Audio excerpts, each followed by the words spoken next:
O ego nos impede de enxergar a verdade? Existe algo curioso sobre os seres humanos.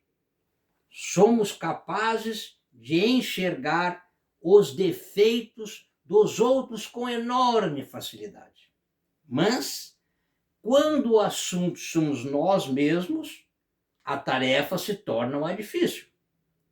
Talvez por isso, um dos livros mais brilhantes da literatura brasileira continue tão atual mais de um século depois.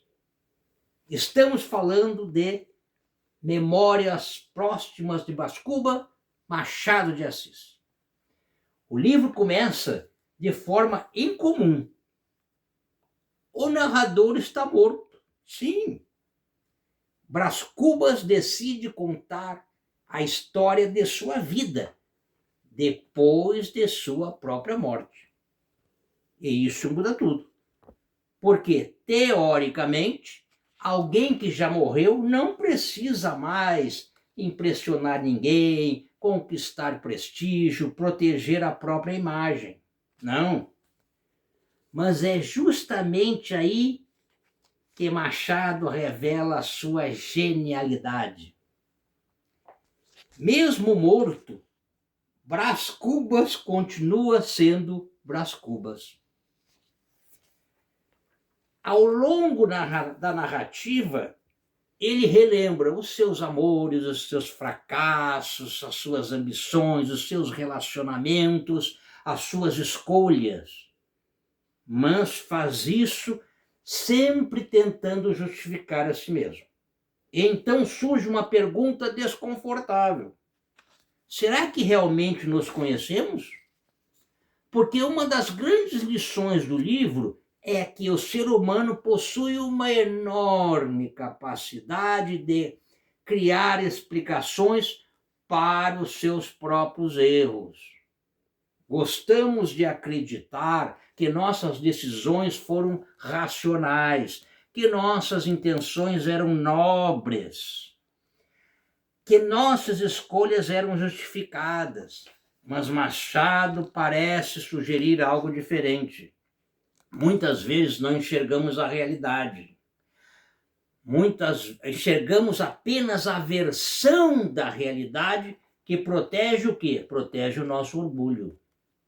Brás Cubas é inteligente, é culto, é observador, mas nem por isso consegue escapar completamente das ilusões sobre si mesmo.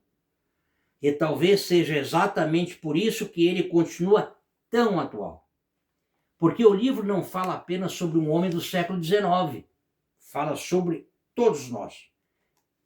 Quem nunca justificou um erro? Quem nunca justificou um erro? Quem nunca tentou explicar um fracasso de forma conveniente? Quem nunca criou uma narrativa confortável para proteger a própria consciência? Machado percebe algo profundamente humano.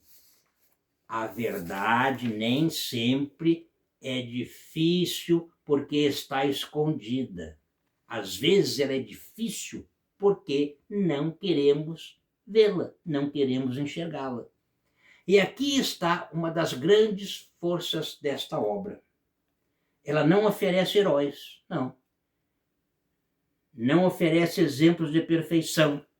Ela mostra seres humanos comuns, com suas vaidades, com seus interesses, com suas contradições. Ao observar Brás Cubas, começamos a perceber algo inquietante.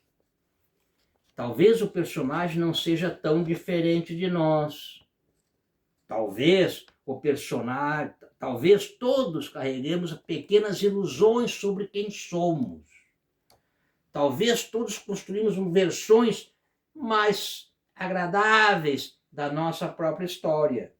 Talvez todos sejamos, em alguma medida, narradores pouco confiáveis da nossa própria vida.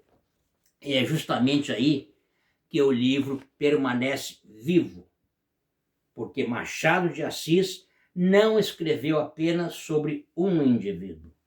Ele escreveu sobre a dificuldade humana de encarar a verdade.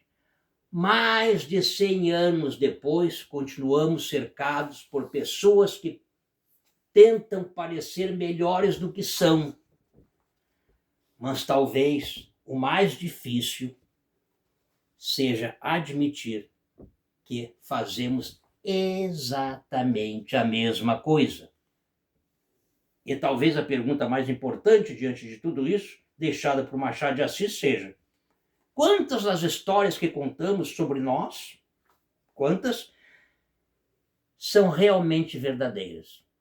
Porque o maior auto-engano não é acreditar numa mentira contada pelos outros. O maior auto-engano seja acreditar sem questionar a história que contamos sobre nós mesmos.